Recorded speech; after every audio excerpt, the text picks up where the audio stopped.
School Board to order.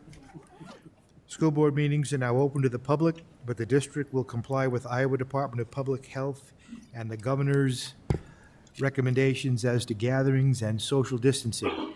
To comply with the 6-foot social distancing directive, the boardroom has been arranged to allow for 6 feet between attendees. This, however, has resulted in a limit being placed on the number of individuals from the public who may attend in person. Capacity of the room to allow for social distancing is 30 members of the public.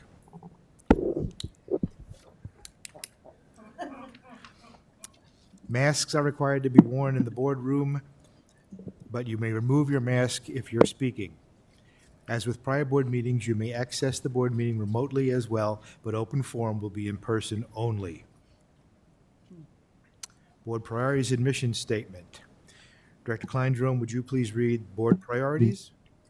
The Davenport School Board establishes the following priorities to ensure the academic success of all students. Provide leadership and direction to improve the overall learning environment in our classrooms, schools, and district, including the health, safety, security, and happiness of students and staff. Direct and support actions, programs, and activities which reduce the impacts of poverty on our students, their families, and our community. Director Gosa, would you please read the mission and vision statements? Mission statement: enhance each student's ability by providing a quality education enriched by our diverse community. Vision statement: education that challenges conventional thinking, prepares all students to compete in a global society, and inspires our students, parents, staff, and community to answer the question, what if? Thank you.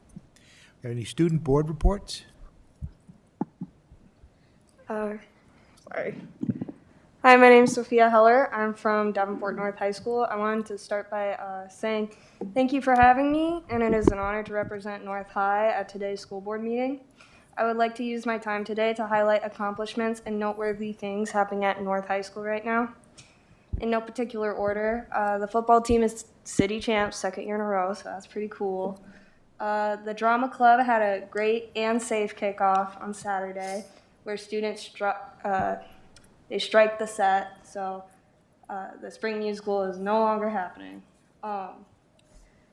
Students at North High are starting a garden in the courtyard, and we would like to say thank you for the donations from Friday's Fresh Market on Division Street, and then some upcoming events. The National Honor Society of Davenport North High School is having a voter registration drive on the 20th and 22nd for any students that will turn 18 by November 3rd. We would like to say thank you to Auditor Mortz for all her help during that. And then our student council is having a spirit week this upcoming, it's either in next week or this week, I'm not sure. Yeah, it's next week.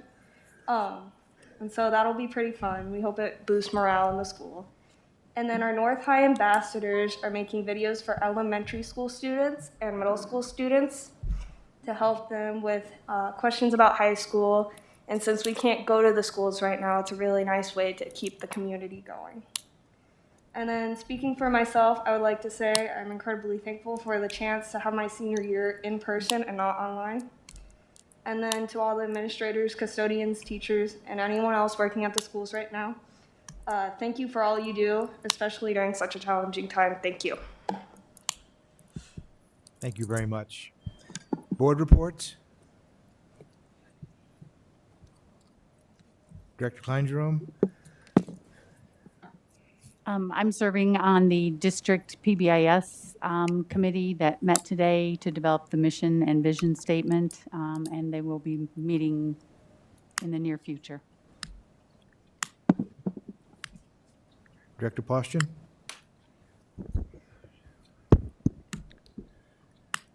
Karen and I are waiting for a little more direction as far as what we can and can't do as far as concerning the Finance Committee. But we'd like to get moving here and look at some line items as far as budget reduction in the near future. I have a board report. We had a Director Gosa, myself, Superintendent TJ, AEA, and Iowa Association of School Boards had a conference call on Thursday, And as a result of that, we've decided that we're going to create a year-long agenda for the board in terms of the staff development for the board and in terms of those citation items that we need to keep tabs on and get presentations on so we can question them. We're going to have that mapped out for the year so that we're probably going to meet this week or early next week. And that will map the whole thing out so that the people that are making the presentations have plenty of advance notice so they can prepare appropriately, and so that the Iowa Association of School Boards can know what things are being presented to us when, and so that they can then structure any staff development for us. As you remember, the last staff development we had with them, we got good information on finance and what questions to ask pertaining to finance. So that's the framework we're going to try to set up, so that you will be able to look at the calendar for the year and know that in March, cow is going to be this on the agenda. And the first regular board meeting in April, there's going to be a presentation on this particular topic. Okay, I think it should be beneficial to all of us, just in knowing what's on the agenda, knowing what's coming up. That's one item. The second board report I have is from, last week we had a meeting with the city on our MOU concerning our SROs, and we should have that MOU ASAP. The MOU is basically completed. We're waiting before presenting it to the board and the city council until the evaluation piece is completed and fleshed out, okay? And Dr. Klipsch back there is working on that piece. And so once we have the elements of the evaluation piece done, we'll be presenting the MOU to the board. The evaluation piece is a side addendum, it's not contained in the MOU, because that piece may evolve over time, the evaluation piece. Okay, questions about that? Yes. Yeah, so when you say evaluation piece, I remember when we sort of initially started this discussion, one of the things I had asked for was that the SROs collect data on their interactions with students on a regular basis so we could look objectively at what those interactions were like. Is that what you mean by evaluation? That's part of the evaluation, right? Correct. Yeah, that's part of that. There's going to be other elements in there too. We're looking at how we're going to evaluate how the SROs are engaged in classroom presentations and things of that nature. So it's a more encompassing than simply I saw this kid, I saw this kid, I saw this kid. Okay. Any other board reports? Director Gosa. I just wanted to say that I support our new interim superintendent Schneckloff, so that everyone knows that publicly. I'm sure you heard me at the state board meeting, and I will do whatever I can to make our district successful with the citations. But I just wanted to acknowledge this is his first meeting with us, and so he knows that he has my support, and I'm sure everyone else here as well. So thank you for stepping up to the plate and taking this by the horns and getting it done. When I go to open forum, open forum is a time for members of the community to give input at board meetings regarding school district issues or concerns. Individuals who want to speak should fill out an open forum request and give it to the board secretary prior to open forum. The board will not act on any issue presented during open forum if it was not published as an agenda item. The Iowa Open Meetings Law prohibits action on any issue that is not on the agenda. The president will set the amount of time allowed for individuals to speak during open forum. The board asks that no charges or complaints be made against individual employees or the district or community during open forum. Remarks that reflect negatively on the character or motives of any person will be called out of order. We have one request for open forum. It's Cindy Winkler. Please give, when you come to the podium, give your name and address, and we'll give you, how much time you think you need, Cindy? 3 minutes. Three? Sure. You want 5? I'll give you 5. You're a politician, man. You can do 5. I can do 5. I just want to be, kind to you for having to listen to me that long. I'm State Representative Cindy Winkler, and today I'm coming in as a state representative. Sometimes I come in as a citizen. I live at 630 Court in Davenport. For those of you who don't know where 30 Court is, where 4th Street runs into Telegraph Road, that S-curve, my court is right there. And a few years ago, I had a car in my house as a result of that. But anyway, the house is fixed. We're good. So just a little bit of background. I grew up here, went to Lincoln, then Johnson, then Smart, then graduated from West. My kids went to Lincoln when it was a fundamental school, Monroe, Smart. Our son graduated from West. Our daughter graduated from North. I taught at North for 13 years and was cheerleading coach. And when I come into this building, Victory Wildcat Head was what someone had to wear at the games when I was a cheerleading coach. So that's kind of interesting. My husband, he calls West Brand X. My husband went to McKinley and JB and Central. So I think I have all my bases covered just about.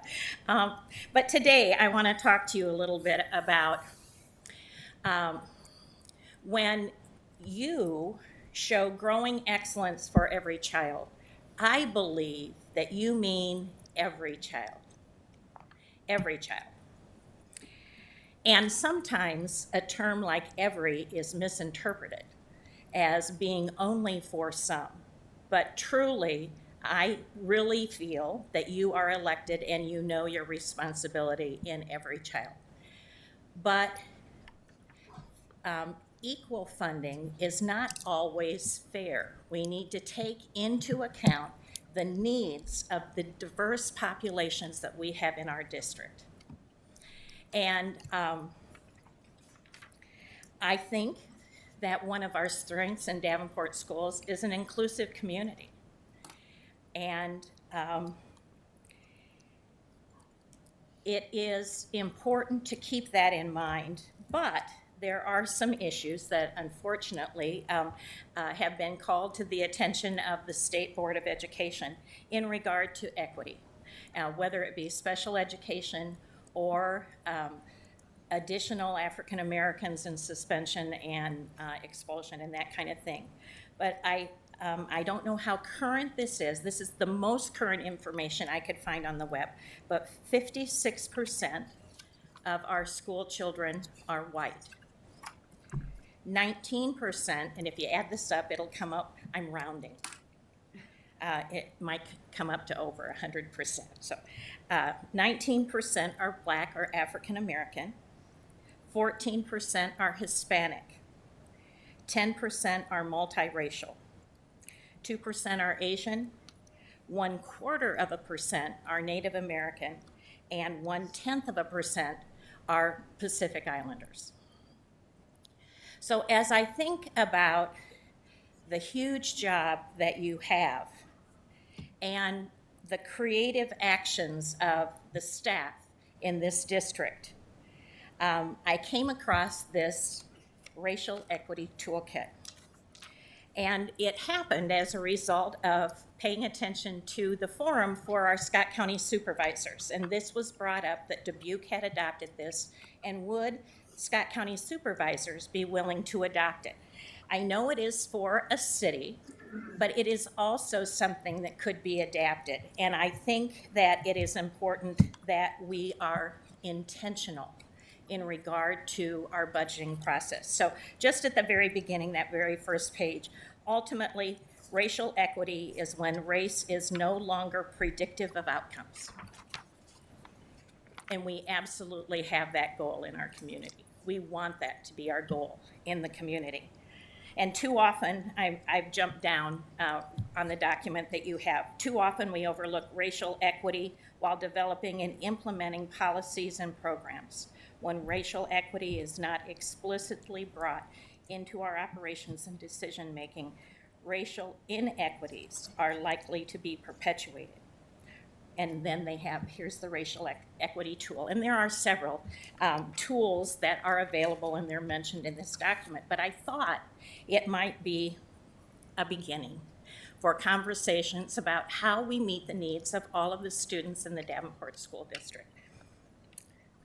I don't often spend a lot of time on Facebook, but there was something on Facebook that really struck me, and I wanted to just say that I don't believe for a minute that the school district or state representatives or city or county government are, this was the quote, are using tools of white supremacy to deny our children their dignity of truth.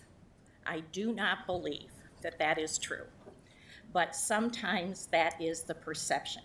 And something like this, being intentional about budgeting, asking important questions, could change their minds, and it's important that we do that. So if we are not intentional in our actions, there are unintended consequences that occur. And we talk about at the legislative side, and it's used both ways, when we don't think funding is adequate or when we are spending a whole lot and identifying that that is our value.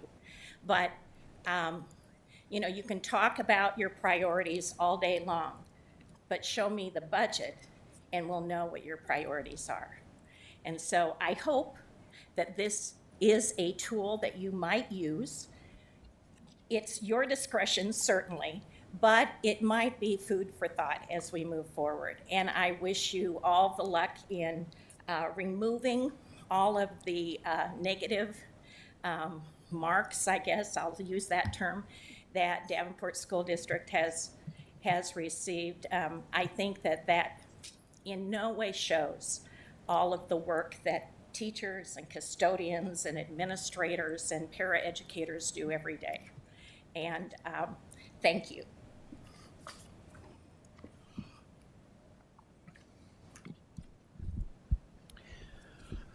We'll now move to the consent agenda. May I have a motion? Mr. President, Director Hayes, I move the board accept the consent agenda as written. is there a second? Second. Director Schneider seconds. Is there any discussion? No discussion. We'll move to the vote. Director Hayes, Yes. Director Snyder, Yes. Director Postian, Yes. Director Beck, Yes. Director Klein-Jerome, Yes. Director Gosa, Yes. and my vote is yes. The motion carries. We have a motion on the approval of bills. Director Beck, Mr. President. Excuse me. Sorry, my page scrolled to the wrong spot. There we go. I move that the board adopt the following resolution recommended by the administration for the adoption of the bills from the bill listing periods of 9/26/20 to 10/7/20. Resolved, all claims presented to the board having been duly certified as correct by the secretary, reviewed by the administration and board members, and they are hereby audited and allowed as just claims and warrants drawn on the treasury for the several amounts. Further resolved, the payment of claims and salaries be approved as presented for the periods of September 26, 2020 to October 7th, 2020. is there any discussion? Is there a second? Second. Who seconded? Second. Director Hayes seconds. Discussion? Be no discussion. We'll move to the vote. Director Beck, Yes. Director Hayes, Yes. Director Klein-Jerome, Yes. Director Snyder, Yes. Director Postian, Yes. Director Gosa, Yes. and my vote is yes. The motion carries. Superintendent report. Thank you, President. Before I get started, I want you guys to know I've never felt more conviction towards a task than the job assignment that I am currently in. I can't guarantee you much, but I guarantee you this. We are going to work as hard as possible towards the citations for our students, staff, and our community, because that's what they deserve. It's going to be our focus, and you have my word that that's what we're going to do as we move forward. And so I want you to know that I've had the same conversation with our administrative teams and our central office teams, and the overwhelming response that I get back is, what do you need? Where can I pitch in? And every conversation I've had with every school board member has been the same exact thing. So I want you to know the overwhelming pulse that I have heard is like, let's get to work. How do you need me to get this work done? I'd like to start with a statement that was prepared for the school board, and you'll see at your space, many of you have had asked questions, and I've had an opportunity to answer some of your questions during these uncertain times.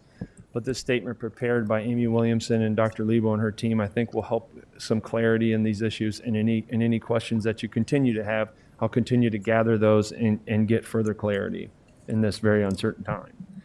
The State Board of Education is now directly overseeing the implementation of the corrective actions in the district plan, and the acting superintendent and chief financial advisor report directly to the State Board via the Department of Education. This will continue as long as the State Board holds authority over district operation pertaining to the corrective actions, which is set for an initial period of 6 months.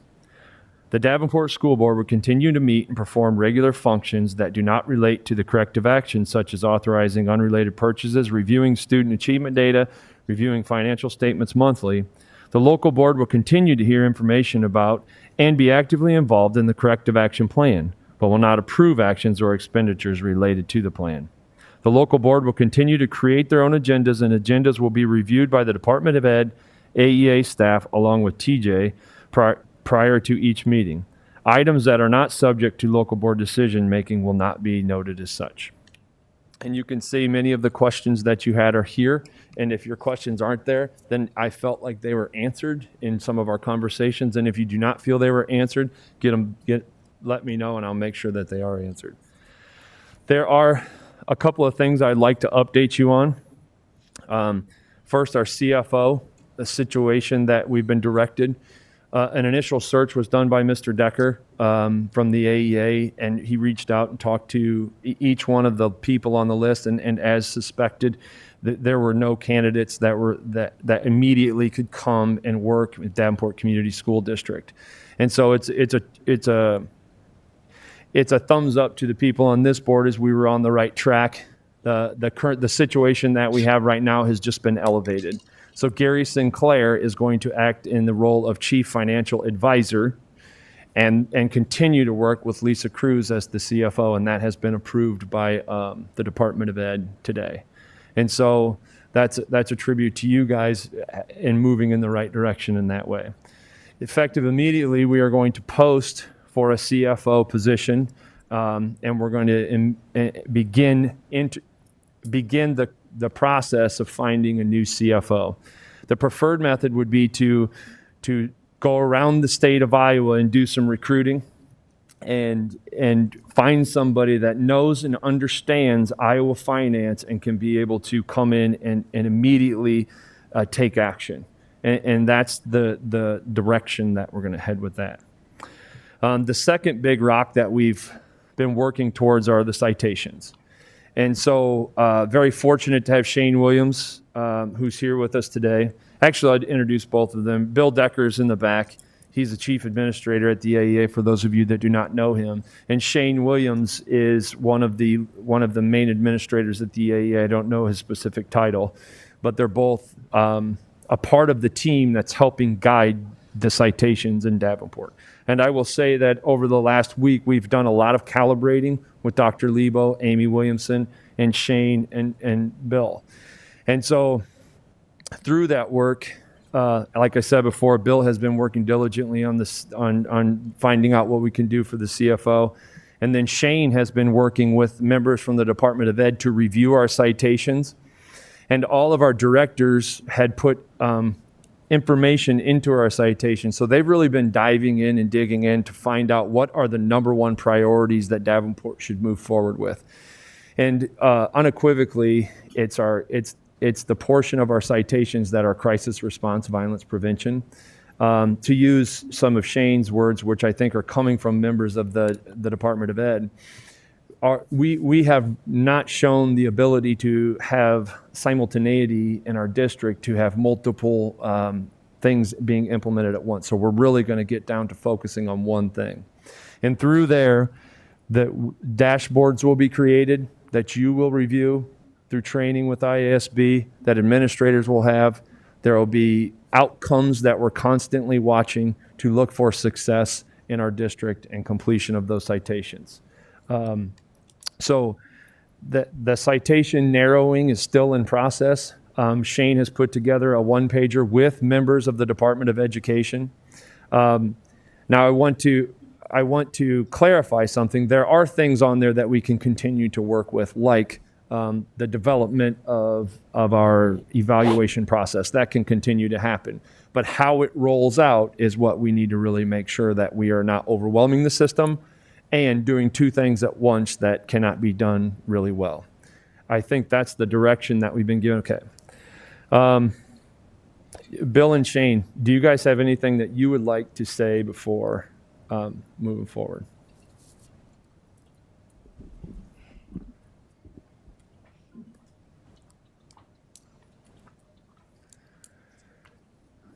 Thank you, TJ. I would just like to make sure that there's an understanding, much as you heard TJ express, the AEA is committed to partnering with the district. We are committed to getting those citations behind us as quickly as possible.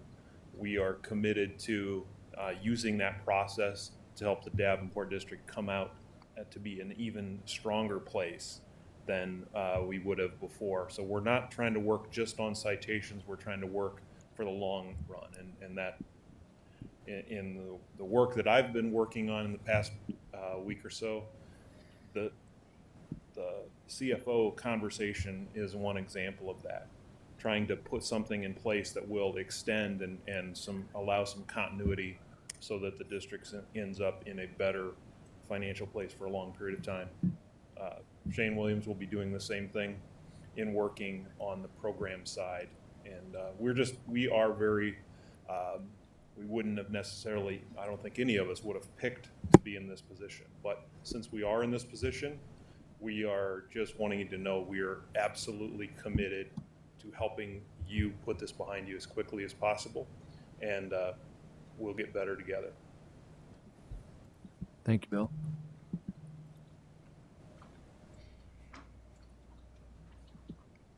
I'll just echo the same sentiments, and that way you can put a face with a name. We're eager for this partnership.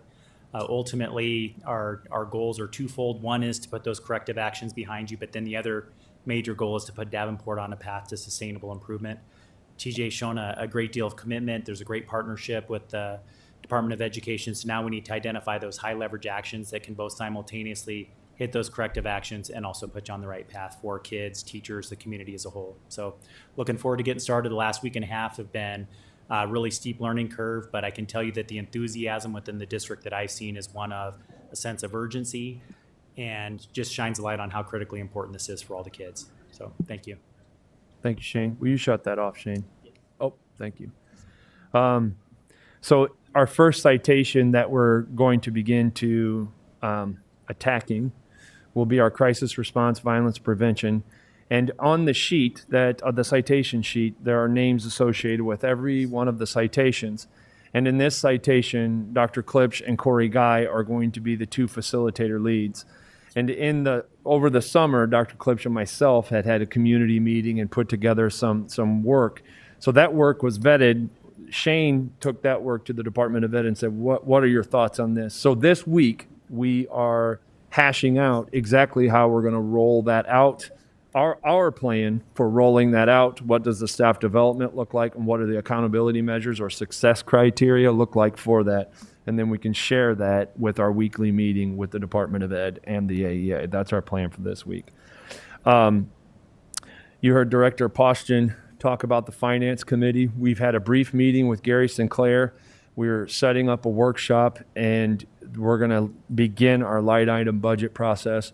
and looking forward to moving forward with our finance committee. And I'll send more information about that tomorrow morning. So I apologize for not having that information to you this week. I know we had a discussion about that, and that's on my to-do list, and I will get that done. And my conversations with Gary have been very positive. He's right now budgeting down to the penny. And when he comes inside of our district and reviews everything that he needs to see, we'll have a very clear picture of what does the future hold for us in our finances.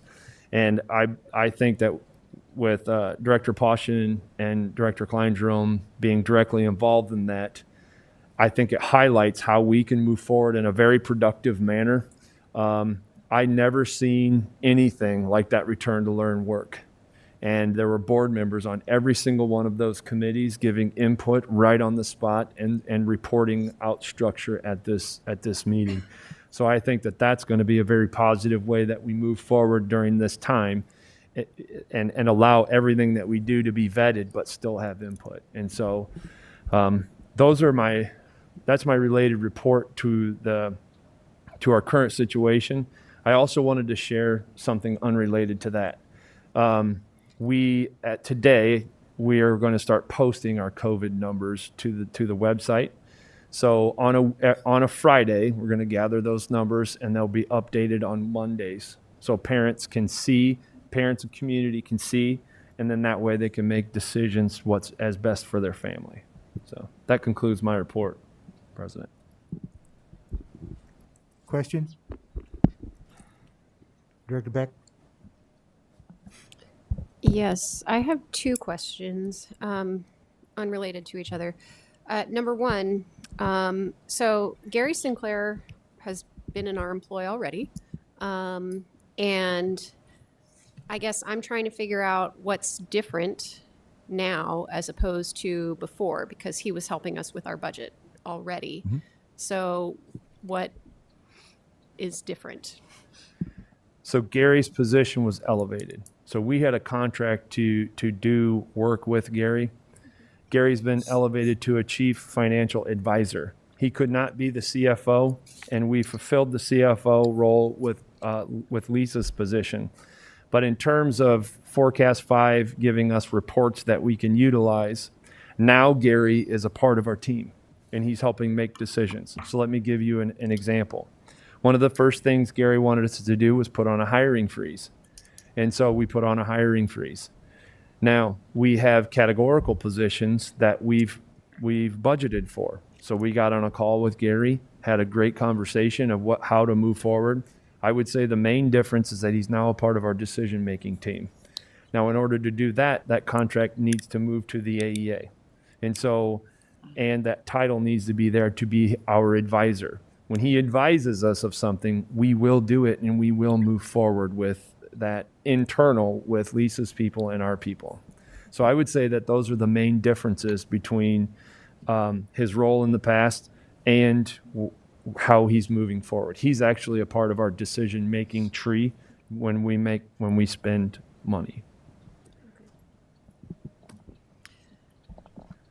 Okay. And then my other question. Oh, yeah. So first of all, I appreciate you posting COVID numbers. I know we've gotten a lot of public comments about that. I guess my question is twofold. There had been some information that the state recommended that districts not do that, which for our district, generally, we follow those recommendations. Mm-hmm. And number two, I guess there had been some privacy concerns, particularly if numbers are very low. It seems like it could be an issue. You know, if you've got one person, I was talking about this with somebody else, with my husband. If you've got one person out sick in your classroom, we both teach college, and you get a report that there's one case of COVID, well, you put 2 and 2 together, right? So I guess that would be my concern. Now, I don't know. I don't know what the numbers are, so I don't know if that's an issue or not. So there were state recommendations, and we crossed the threshold of that recommendation. So we are now in the recommended area of sharing those numbers. Okay. And so the numbers are, you would be very proud Karen, of our mitigation strategies that are in the district. I think last week, and don't quote me, I've got a lot going on in this brain of mine, but it was 6 students, 6 staff members for a district our size. And so that changes from week to week. The work that's happening in our health and safety committee, we're constantly updating, following trends, sending that out. And we need to come back and revisit some of our health and safety concerns in that issue. So in that area, because just like anything, we need to stay on top of that. So hopefully that answers your question. It does. I guess I still wonder about privacy, but I do want to make sure that everybody understands that we don't contact trace, correct? If somebody has been exposed, it is the health department's Correct. The health job to department do does that. the contact tracing, and we're only going district-wide. So our numbers that are going to be reported are not by building. They're going to be Right. district-wide. But I mean, if a parent hears that there's a case in their building, they can't call the principal and find out if their kid was exposed. They will get a call from the county health department if there has been an exposure. Yes. Okay, thank you. Director Poston? Going back to Gary Sinclair, then what input will Karen and myself has as far as the finance committee? What kind of involvement will we have, and what kind of involvement will the board have with Gary Sinclair? So I'm going to answer this the best that I can. So Gary, your involvement, just like anybody else's involvement in terms of a committee, is that you would be a part of that committee, and that committee would make recommendations. So if you're a part of that committee and you want to see this, that, or the other, then that would be a spot where your voices could be heard in any committee. So your involvement in there will be the ability to suggest, listen, relay. The ultimate authority right now lays with the State Board of Education. And so that's where we can have our influence. Gary Sinclair will give regular reports to this board. I think it's very important that whatever we had scheduled, and that's going to be coming up with the scheduling the entire year out, that those regular reports still be given to the school board.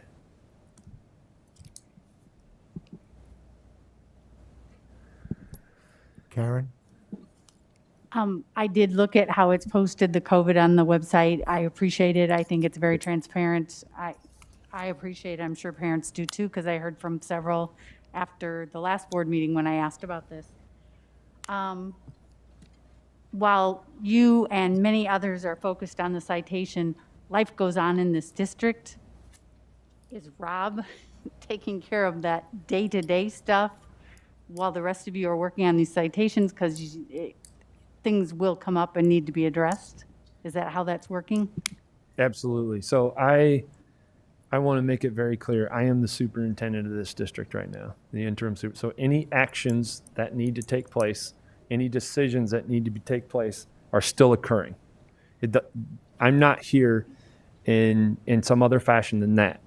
So when a crisis happens, I'm still involved in that crisis. Okay. When the decision making happens, I'm still involved in that. I am your acting superintendent. And yes, the idea that things need to come off this plate to make sure that those citations happen, yes. And I've been calibrating with every single one of the directors to do that. And we are making adjustments to make that happen. And I want to tell you, I can't be more proud of the professionalism of everyone sitting around this room. They're ready to go. And so whatever needs to come off the plate to do that, I am very confident that it will continue to happen. So the day-to-day operations will be taken care of. And so when you think of this position and this time, that's where I like you to think about it. I'm still here, I'm still overseeing the district and things of that nature. So. Okay, thank you. And then the last is, I know we have no say in approving it, but is there a way we can know what the cost of hiring you, the AEA, Gary Sinclair, is going to cost the district? I mean, I understand we don't get to approve it, but I'd still like to know what that's going to do to our budget. Absolutely. And I think in my conversations with Gary Sinclair that would be that would be a line item that we would have to create. Okay, thank you.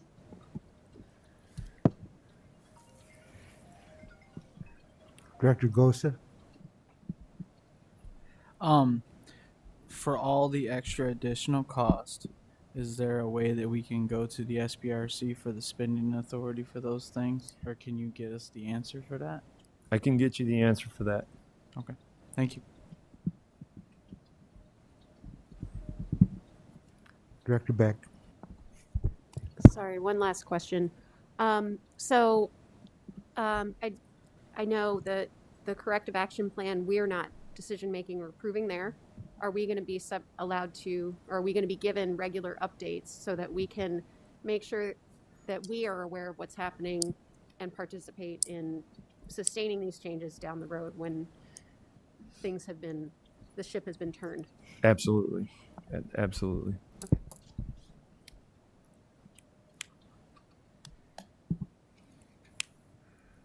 Director Poston?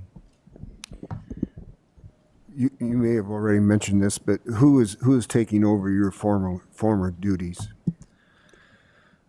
So I've evaluated those duties in this time, and we've kind of spread them out, but the interim director of learning supports is going to be Dr. Klipsch.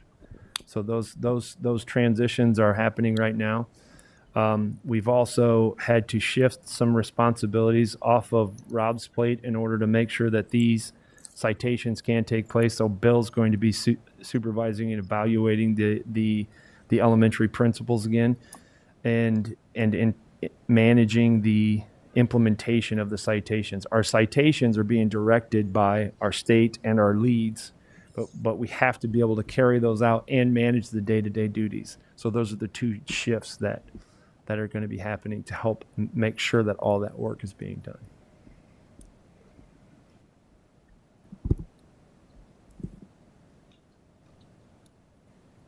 Thank you. Move on to items requiring action. May I have a motion on 8.01? Mr. President, Director Hayes? I move the board approve the application to the SBRC for the modified supplemental amount in excess of the LEP Limited English Proficient Program in the amount of $1,298,188.50, or as determined by the Iowa Department of Education following DE audit review, in order to provide 100% spending authority for 2020 actual ELL program costs. Is there a second? Second. Seconded by Director Snyder. Discussion? Director Beck?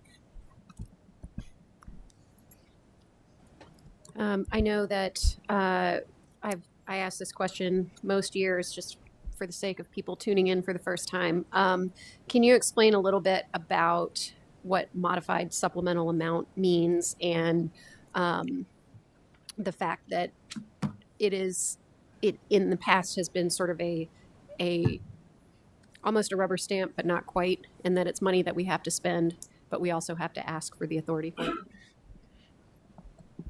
So were you wanting to just say that's how it's done, or do you want me to say the same Can you thing? explain a little bit about what it is? Yeah, Lisa, will you take the lead on this one, please? But well done, Thank you. Director Beck.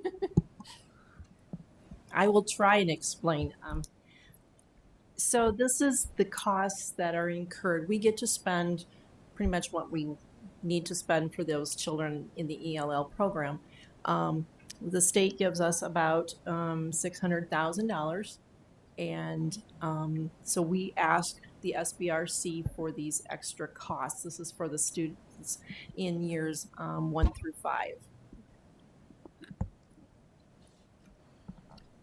And a follow-up question would be, and this one might be one that Mr. Schneckloth could answer. Why is there a mismatch between what the state provides and what we end up spending? Do we have a sudden influx of students, or is this just sort of...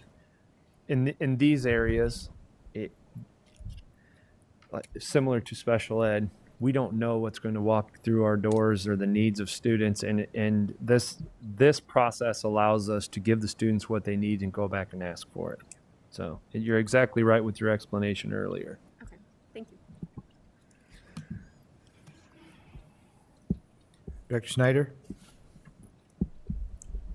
When will we be going to the SBRC, and how long does it take to get their answer on the approval?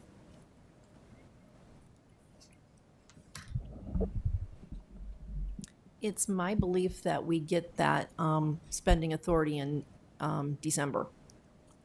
So that will actually, we ended up with a positive unspent balance at the end of June, so that around 700,000. So this will be added on top of that, so we'll end up about $2 million. Thank you. No other. Director Gosa? Just for clarity, are we good to do this because there is a state board member that has a very points out all the time about the SBRC doing things for us. So I just want to make sure we're not going to make that person upset that they're going to mention it more than they do at every meeting.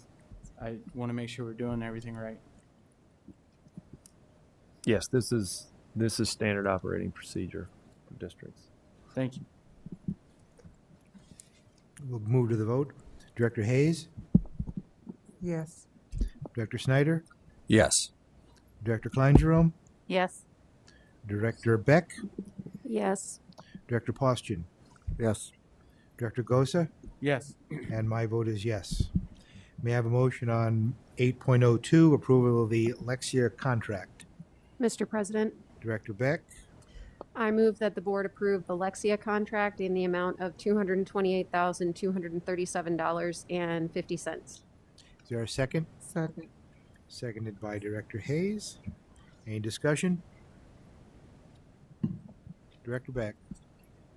Just confirming that this is just continuing the reading software that's already being used. We're not changing anything. This is just the next renewal cycle. Yes, you're correct. It's Thank you. continuation.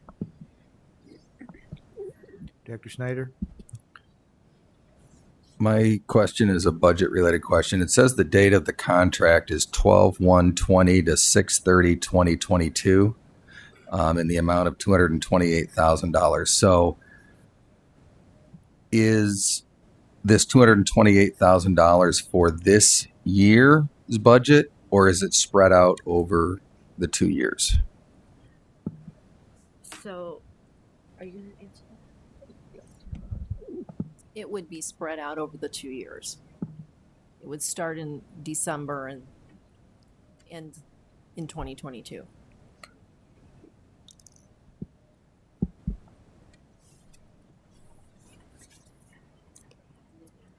No more questions. We'll move to the vote. Director Beck? Yes. Director Hayes? Yes. Director Snyder? Yes. Director Klein-Jerome? Yes. Director Postian? Yes. Director Gosa? Yes. And my vote is yes.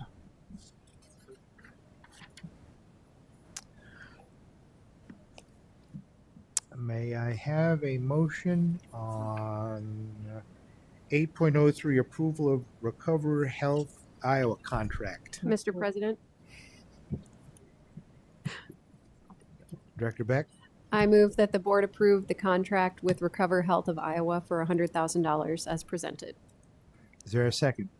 Second. Seconded by Director Hayes. I want to clarify something. You may notice that initially in the agenda it was $75,000 for this item. It's now $100,000, and that's a result of when it was $75,000, there was 3 students to be serviced, but now it's $100,000 because there's a 4th student that needs to be serviced. Any discussion? I was just going to Direct- mention, oh, sorry. Director Klein-Jerome? My concern is on the cover page, the date of the contract is 7/1/20. We are now October 12th. So it concerns me that I am voting for something that's already been in place for 3 months. And I brought this up multiple times on multiple contracts. I want to see this stuff prior to it being implemented, or at least a whole lot closer than 3 months after the fact. Can we clarify that for us?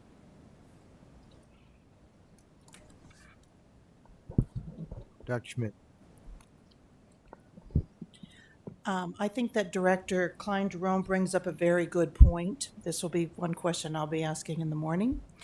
But there is a little bit of give time that we need to know which kids are actually coming to school in the fall, who we actually have that will need nursing services. But the timeliness of it is an excellent point. Dr. Beck? Dr. Beck?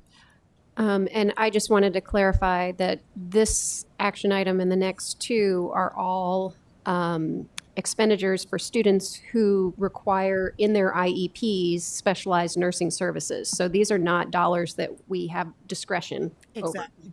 Yes, that's correct.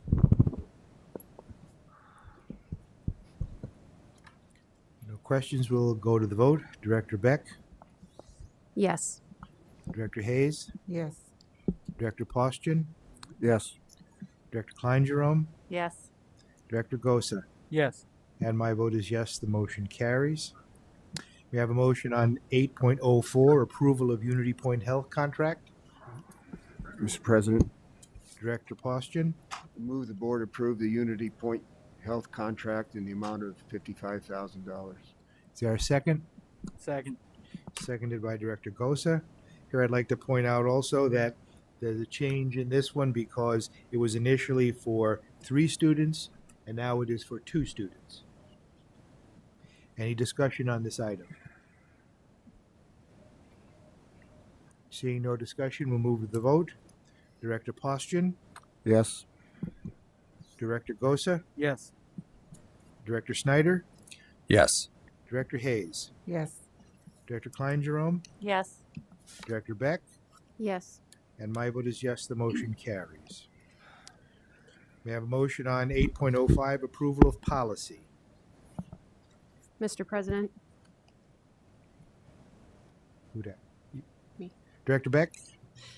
The policy committee recommends that the board approve changes to policy 903.19, complaint procedure. Is there a second? Second. Seconded by Director Hayes.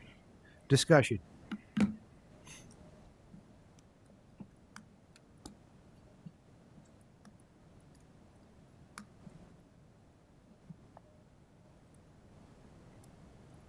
We'll move to the vote. Director Beck? Yes. Director Hayes? Yes. Director Snyder? Yes. Director Klein Jerome? Yes. Director Postian? Yes. Director Gosa? Yes. And my vote is yes, the motion carries. We'll move to discussion items. Bruce. I forgot to mention something. It's okay. I just forgot to mention that this is really a name change for this policy, in that we're talking about a change in who to talk to if you have an issue. We're now moving to discussion item 9.01, policies. These are policies for discussion, and I will allow Director Beck, Chair of the Policy Committee, to conduct the discussions. Okay, so as you all know, we are currently reviewing all of our policies with an eye to adopting the IASB language and numbering system for the most part. But before we do that, we do have some things that had to be taken care of right away, because that's kind of a long-term project for the year. So these are the ones that have come up so far, and we are ready to discuss them. The first one is 6.0208 and 405.05. These are curriculum evaluation and professional development. So for now, we're keeping the Davenport district numbering system. So you'll notice some notes on there that say keep keep DCSD numbering for now, but eventually these will all have new numbers that are more consistent with the IASB numbering system. So with this, this is just sort of standard language that we regularly evaluate the total curriculum, and that the superintendent and superintendent's designee are responsible for curriculum evaluation, and then this provides us the framework for looking at the curriculum as a board. We're not evaluating specific items. We are evaluating the framework for the curriculum, and we put in language that we would like to see some of this at least once a year. So I'll entertain any questions. Hopefully I said that properly, Corey.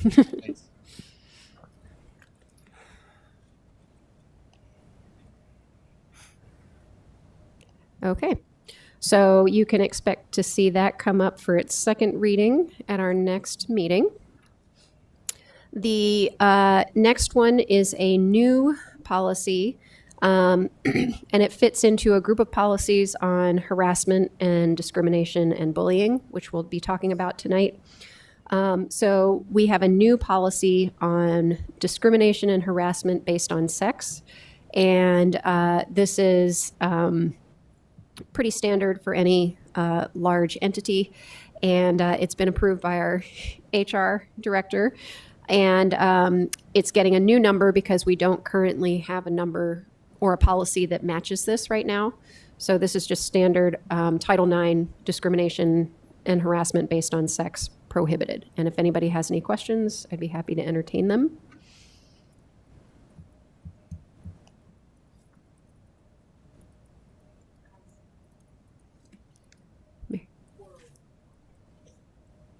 Oh, I forgot 40145.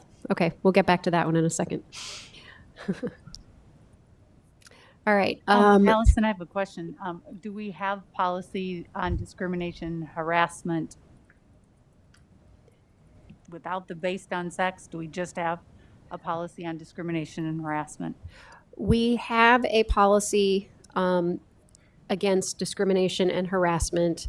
What we don't have is there's a lot of overlapping language.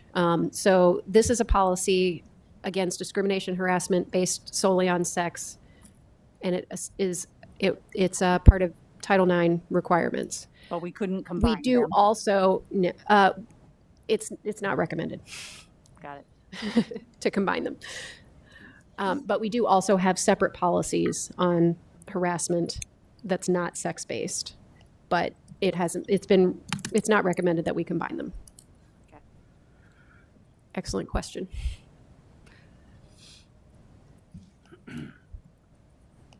Okay, so 401.45, sorry, I forgot to talk about that one, is on professional development.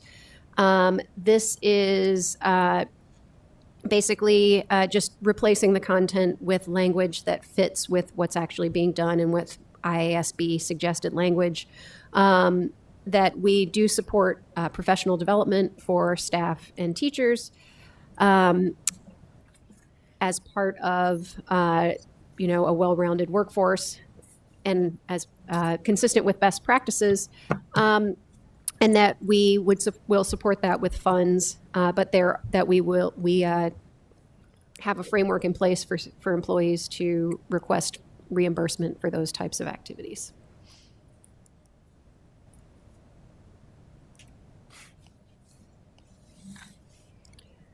So again, just updating the language to IASB language, and putting in anything that's specific to us.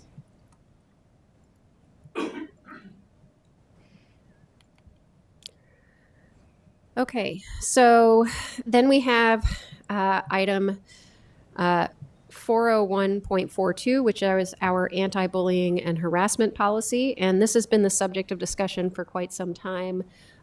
This is one of the policies that actually fell under our citations at one point, because it was not easy for a person to file a complaint. And so what we are trying to do is make sure that it is very easy and we are transparent. And so we have adopted IASB language for that policy, which is recommended.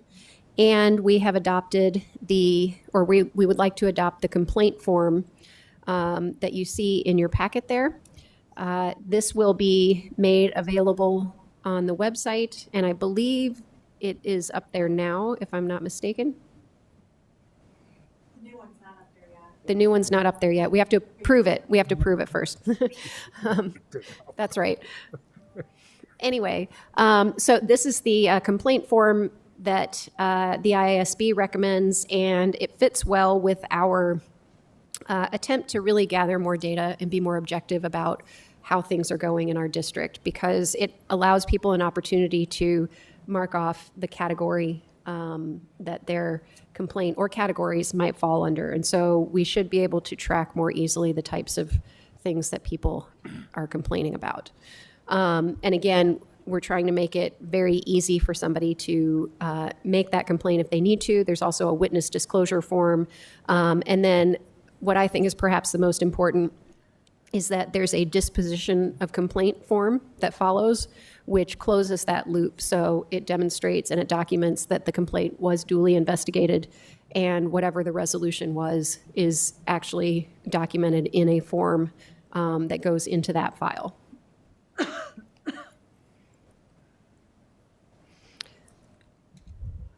Questions?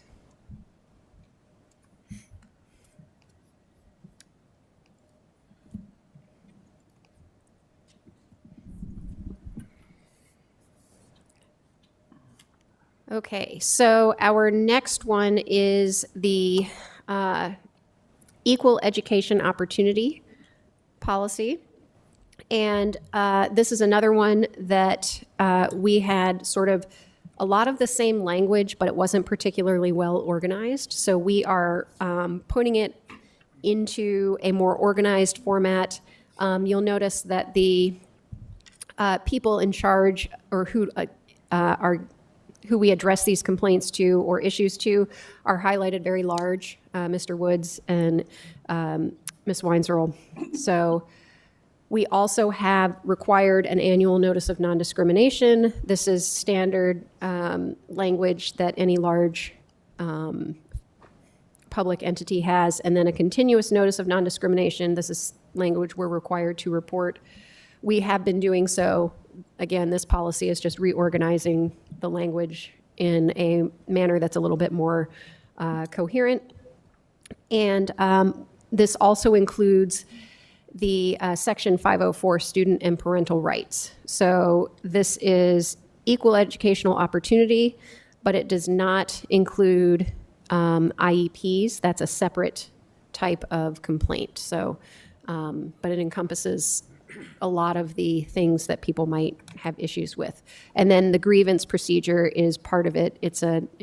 And also we have that complaint form, again, essentially looks the same, but it is looped in here. So another way for us to make sure that people know that we are paying attention and able to follow through.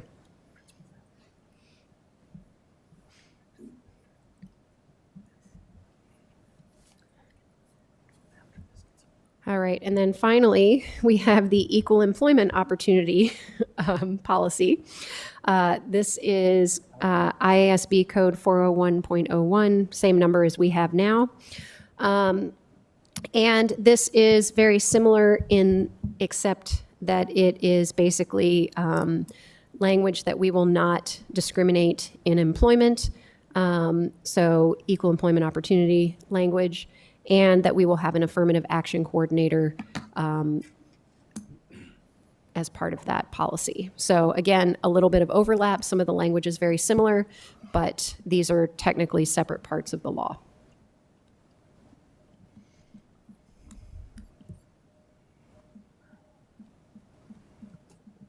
Do we currently have an affirmative action coordinator? Yes, we do. I believe it's Jabari Woods. And we have approved him We approved him last year. I believe we approved him this year as well. So we have had an affirmative action coordinator. But part of what we're doing here is hopefully making that more apparent that we actually have somebody in that position, and making it easier for people to find that person. Other questions? Thank you, Director Beck. And these items will be on action items then in 2 weeks on our agenda. Board reports.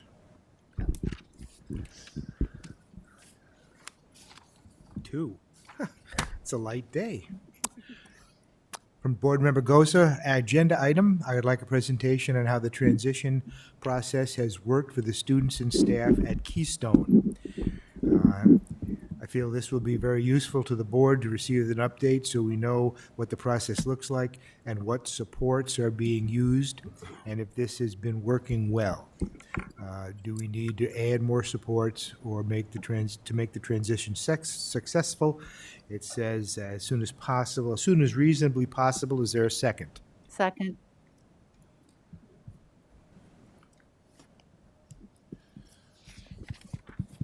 From Director Beck, information request.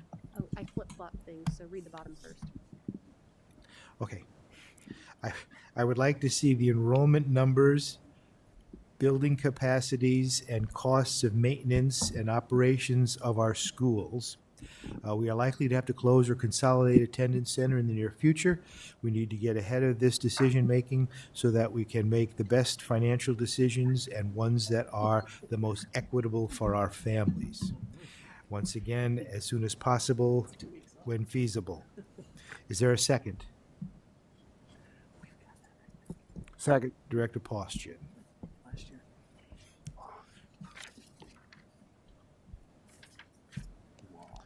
Administrative reports.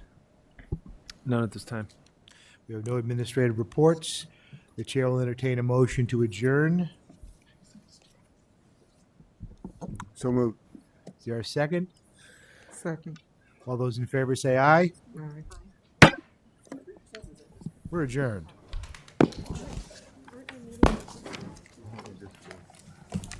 Funny.